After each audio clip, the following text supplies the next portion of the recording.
Hi, I'm Gordon Kelly, and thank you again. I'm here today with my friend Dr. Bill Akbanar, who was just performing Amazing Grace, John Newton, 1780s, somebody who literally had a change of his genes and his whole way of thinking.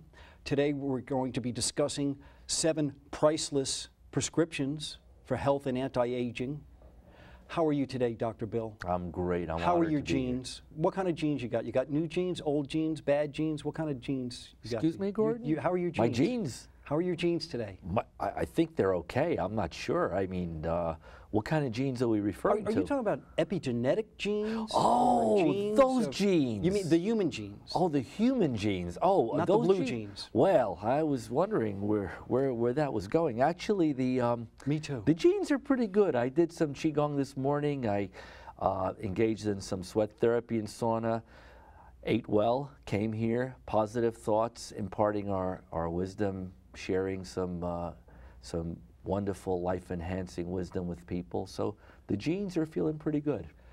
Bill, the genes, the epigenetics, it's more or less like a program that has been a tape or something that we play over in our heads of our conditioning as a kid? Or is it more of something that's beyond that, this negative self-talk or diminished health from the epigenetics? Mm-hmm. Could you explain that a little bit more? I don't think I'm quite explaining it properly. Well, you know, I've been frequently asked the question, is it possible for a person to be a bad dog, incorrigible? Can someone be so bad that you can't fix them, change them? And that's really the crux of epigenetics. Epigenetics refers to that which is above, beyond, and superior to the genetic code. We're given a code, we're given a blueprint, so to speak, in our genes, in our genetics, in our DNA, which will essentially be the roadmap for things to come. You know, diseases, good traits, bad traits, and these were mapped, recently they were mapped. Well, I don't know if that's good or bad, there's some implications, but by the right living, creating harmony in the mind, body, spirit, it's possible now to override genetic destiny.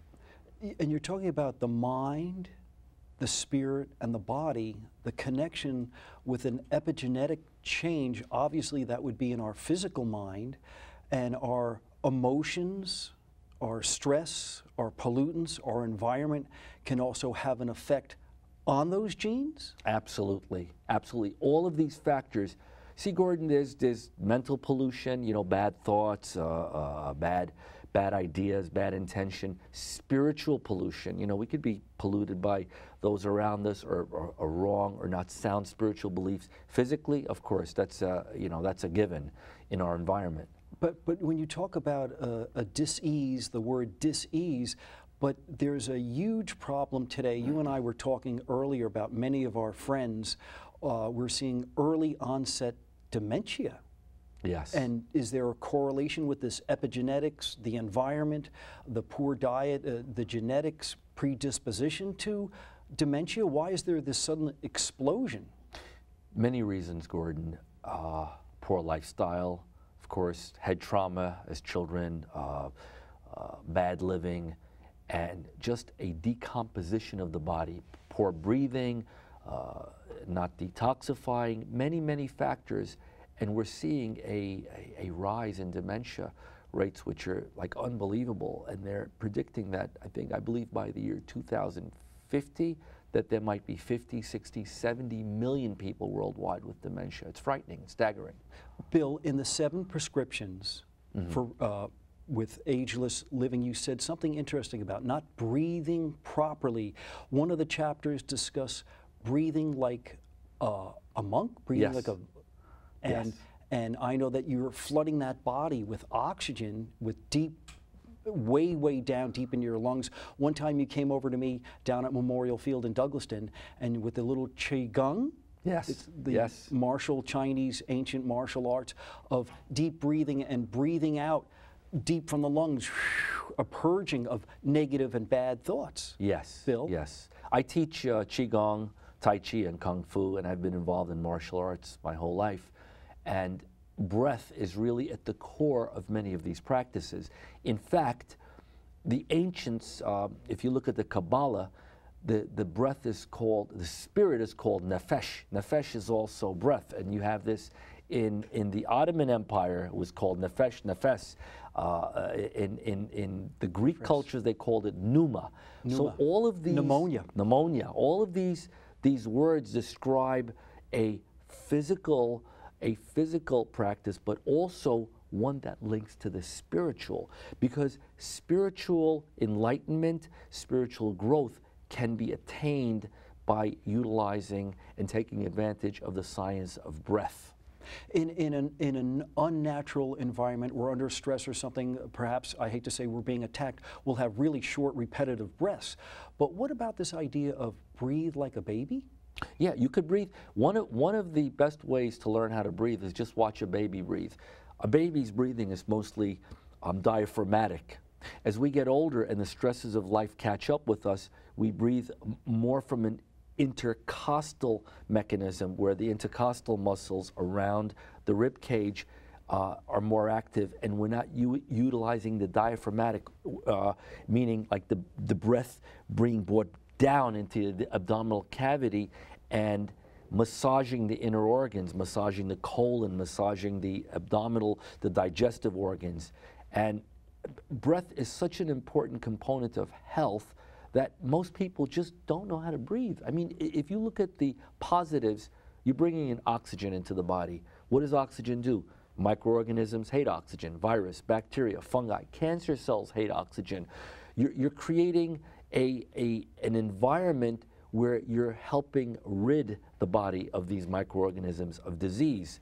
Now, the truth of the matter is, you know, right now we're sitting, we're breathing, we've taken several dozen breaths since the beginning of the show. Most people breathe, they utilize 200, 300, 500 cc's in a breath. The maximum inspiration, the reserve is over 3,000, 2,000, 3,000 an average person. Expiratory forced volume, another 1,000, 1,500. So the maximum, between the maximum inspiratory and expiratory, could be 5,000, 5,500, up to 6,000. But we're utilizing, like the brain, a very small component of it. Bill, also referring to a child, another metaphor analogy, I think it's also a chapter when you're talking about breathe like a monk, you're talking about a child, but also sleep like a lamb. Ah, yes. There's a relation of a deep breathing and sleep and peaceful, right, sleeping like a lamb. The mechanism of breath changes during sleep. During the day, we're yang, so the breath is more yin. At night, we're more yin, so you need to bring in more, it's more yang. So the inspiration and the expiration changes in quality and nature. And if you think about, again, like a child growing, like another chapter we refer to is grow like a plant.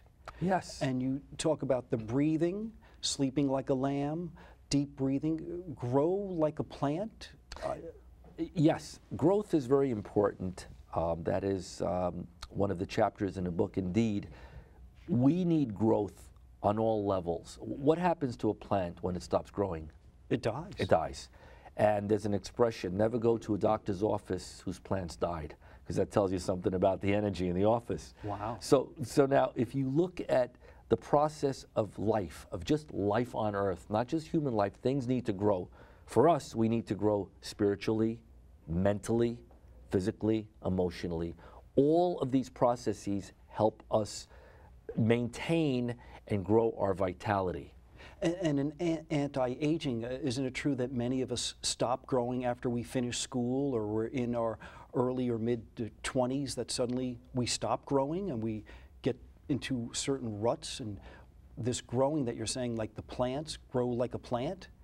Yes, Gordon, like most people stop learning, it's statistically validated that most people stop learning new words after finishing high school or college. Mental growth is a very important component of growth. I always say strengthen what's weak. Don't strengthen what's strong. You know, if you're all built up and cut up and muscular, don't do more push-ups. You know, strengthen another part of the body. Strengthen a different component of your life. So people that are engaged in activities that spur and foster mental growth, They may have organic problems, dementia, Alzheimer's, all these other, but they're still going to stay mentally focused. That means reading, learning new information, experiencing new things. By the same token, you know, keep spiritual growth at the forefront too. You know, have a belief system that you can anchor to. What is spirituality? Faith, hope, and love. Yes. Keep these at the forefront and use them and encompass, embrace them, disseminate them. Physical growth. At when we hit our 20s, 25, believe it or not, muscle mass diminishes at a rate of like 1% a year. That's called sarcopenia. So at 60, you may weigh the same as you did at 2025, but the composition is different, a lot more fat. Emotional growth, you know, nurture your emotions, give love, give fear. You know, fear will drain it. All these negatives will drain love and dissipate all the positive aspects of growth. Growth is an important inherent component of health. Grow like a plant. We're thinking of fertilizers and nutrition, how we feed our plants. So there's another issue of eat like a rat? Now this is important. Most people don't like rats. They're afraid of rats. Forage, eat something different things? That's what I think of. Well, that's part of it. That's true. That's part of it. Rats are the most clever animals in the zodiac. When you the year of the rat. Very social. Year of the rat, pardon me. The year of the rat. That's the first horoscope. It begins with the rat. And rats are the smartest. And all animals have this innate wisdom, health wisdom. But if you watch a rat, if they see something happening to a fellow rat eating, they won't eat it. If you give a rat organic food versus non-organic food, they'll go for the organic food. Rats are very smart. So the reason for writing this chapter is the emphasis on being rat smart. Use your wisdom. If you overindulge, take a break the next day. You know, I go to banquets, to feasts, to weddings, and you know, you see a Viennese table, sometimes it's hard to resist. The next day, do some fasting, do some fruit, do some house cleaning. Some of these banquets you're attending, such as you're being an ordained minister, a medical doctor, pain management doctor, a DDS, a PhD, and also you're relating to the banquets and celebration, and quite often these are weddings. Yes. And one of the chapters deals with something very important, love like an emperor. That's the last chapter. We're going to get to that. Oh, I read that one first, Bill. You read that first. You weren't supposed to skip in a book. You asked me to change my genes. Now, we did change them a little bit before the show, but you have to be patient because we're going to cover a few other points to allow a person to love like an emperor or empress, because there are a few other chapters along the way that are very important. One of them, of course, is sweat like a pig. And we covered that in a sweat chapter and in a segment that we did on sweat therapy. Detoxify, strengthen your cardiovascular, your neurological system, your immune system. Sweating is one of the most important cornerstones of maintaining and reclaiming health. Anti-aging. Anti-aging, of course. Prescription for anti-aging. Absolutely. This book is available also online, Bill? Yes, at thecenterforhealing.com. The Center for with the number 4. The number 4. Healing.com. Yes. And the prescription, and also here is also the soundtrack, the music in here from Amazing Grace, this wonderful background music that's going on inside of here. Bill, you talking about epigenetics and how we have solar flares, we have changes in the Earth's temperature, natural occurrences, famine, feast, a lack of nutrition. What is going on with this epigenetics and how it relates to breathing properly, improper breathing, not detoxifying, not sweating, not living, not loving properly? Yes. Now, epigenetics, as we touched upon before, can be altered. It can be modified with the right living. That, in fact, there's a study at the Ioannina Medical School that showed they analyzed 240 articles relating to serious diseases like cancers having a genetic cause. And when they really got down to the nuts and bolts of it, a lot of these are diseases that have the potential to be caused, but with the right living the right lifestyle, sleep like a lamb, laugh like a child, you can override these. Of course, eat like a rat, breathe like a monk. It's possible to change the genetic destiny. That's one of the reasons I felt that it was my duty. I was compelled to write this book. Doctor means, once again, teacher. Doesn't mean a guy with a lab coat, injecting and cutting up people. It means teacher. And that's our position. This is our role. This is our duty as doctors. I know that you wrote this book and the 7 prescriptions. We touched on several of them. Please elaborate on some of the other chapters in this book, Bill. We sweat like a pig, love like an emperor. You like that chapter, Gordon. Oh, you're going back. I see you cheated now. You read a few of the chapters. Well, we're going to come to that in a minute. But this is our vital life energy and our chakras, our energies that is so vital for creativity. Yes. Well, it's okay. We're going to eat dessert first, so let's touch upon the last chapter. Love like an emperor or an empress is very important when you indeed sleep like a lamb, laugh like a child, breathe like, when you do all the other components, the deep belly laughter that brings oxygen, that releases and discharges chemicals, there is no such thing as sexual energy. Sexual energy is life energy, okay? Life energy. Creative force. It's the creative force. When an organism is born, an organism isn't programmed to sit and engage in intellectual pursuits like reading Shakespeare and playing the violin and engaging in playing chess or something. It's programmed to do one thing: procreate, survival of the species. That's why the orgasm and sexual union is not a luxury, it's a necessity. And when you look at the whole concept of the orgasm, it involves tension, excitation, discharge, relaxation. This whole cycle of the yin yang, which you love, because you're into the Eastern culture. Now, what happens when this takes place? Toxins are flushed out of the body, feel-good chemicals are brought into the body, endorphins, microorganisms, all this area. The Chinese call this rancid, stagnant qi. In men, it'll cause prostate problems, such as prostatitis, quite probably prostate cancer, in women, endometriosis, irregular periods, fibroids. So this release of energy in this chakra, any part of the body that's not utilized, whether it's the heart chakra, the upper chakras, the lower chakras, is going to become stagnated. It's going to become rancid, and where you have stagnation, like a stream, you have these little areas, pockets of rancid water coming off a stream. That's where you get like all the disease brewing. Bill, in this book we spoke earlier, this was a great deal of work involved with this. This is also a discipline. Yes. And do you refer to this self-discipline in your books of breathing properly, discipline? For instance, Bill, how did you start your morning off today? Doing Qigong, doing some meditation, doing some prayer. Praying for peace, praying for all those around us, praying for us, and literally getting my mental focus in harmony, the mind, body, spirit.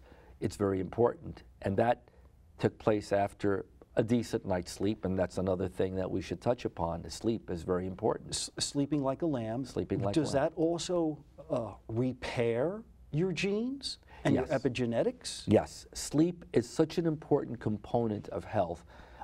Today, it's unfortunately very sadly cut short, especially in children. In fact, the diabetes epidemic may indeed be a manifestation of insufficient sleep. The hormone. Or even taking a nap. Kids don't take naps. People they don't used to take sleep naps. 10 hours a day. They no longer do that. Right, they're sleeping. Children need 8-9 hours. Sometimes, infants 10 hours. That's when the growth and the cleaning, the house cleaning takes place.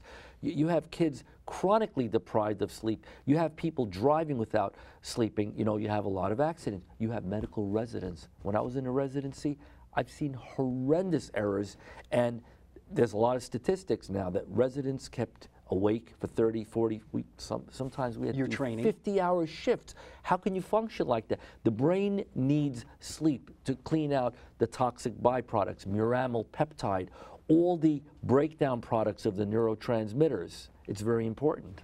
And Bill, when you're talking about this sleep being disrupted, and particularly talking about our children on a cell phone, adults on a cell phone, sitting at a computer or laptop into the evening, that's an electromagnetic charge that is disrupting all of our energies. It's resounding on a vibrational level. A bad vibrational level. This is the one form of toxin that we can't dissipate, Gordon, unfortunately, and it's surrounding us. The towers, actually not even speaking on the phone yourself, you got the waves crisscrossing all over the place. Microwaves? Yeah. This is one of the, in my opinion, one of the increases in the epidemic of cancer is due to that, toxicity in the environment. This is very, and it will disturb your sleep, it'll disturb your circadian rhythms. Klaus Nobel and his organization are trying to bring this to the forefront, and we're working together with them in the university in a teaching capacity and in a capacity to create world peace. And you were just with them in a conference recently. Yes. In which you met that family. Yes. But when you talk about this electrical magnetic pollution that is disrupting the genes and the epigenetics? Yes, absolutely. It's actually changing them? It's changing, and I really fear for the generations to come because we're weakening the generations. So get away from that, get away from the electronics, get out of there and do a proper breathing to rebalance breathing, yourself. Sweating, proper sleep. Detox. Sleep, one other thing that we didn't mention on sleep that we did not touch upon, sleep allows a person to dream.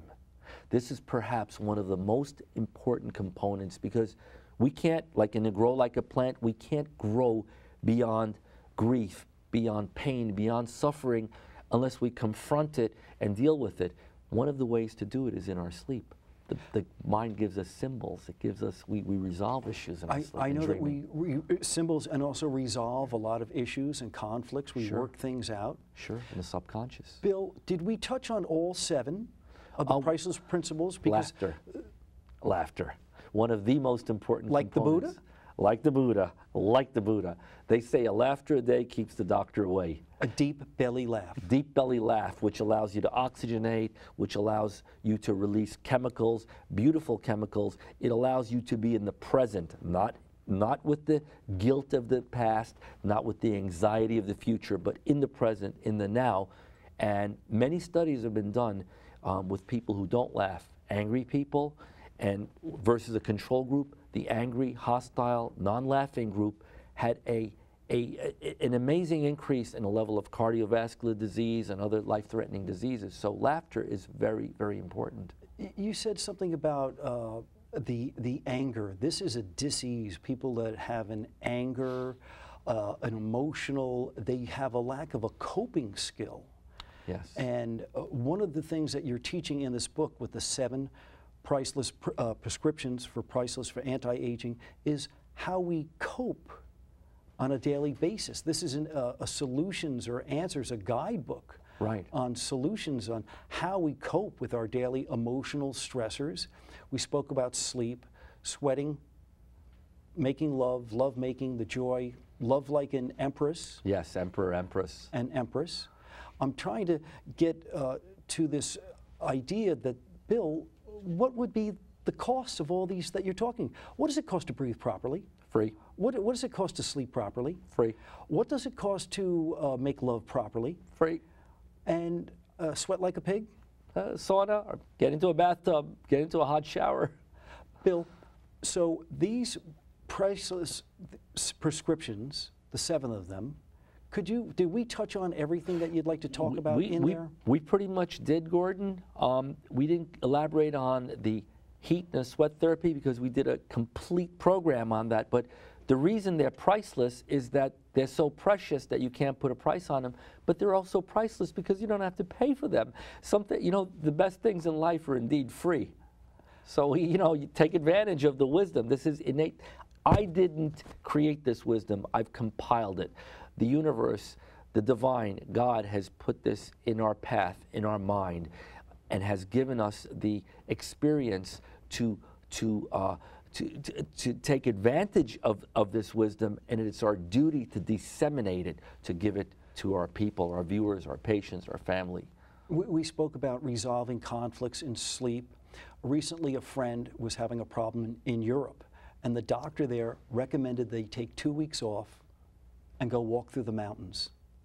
Yes. This prescription, Priceless prescriptions here, these are cost effective. They cost little or nothing to do. It's almost a common sense. How many times did we hear when we were growing up, go to bed?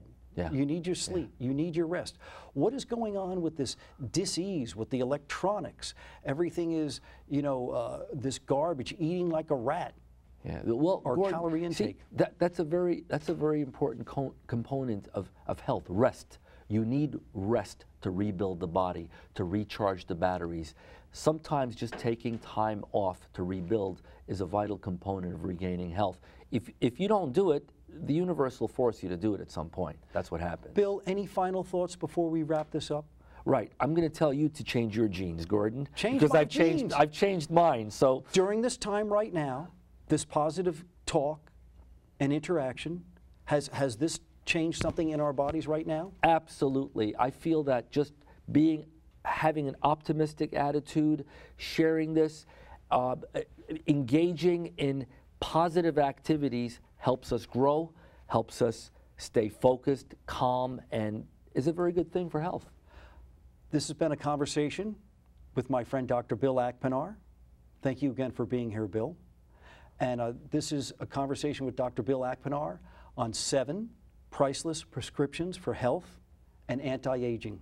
I thank you, Gordon, and I thank and bless everybody in the studio that's helped make this possible, all of our great people who have helped us along in this program. God bless you and thank you. Thank you, Bill.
I was blind.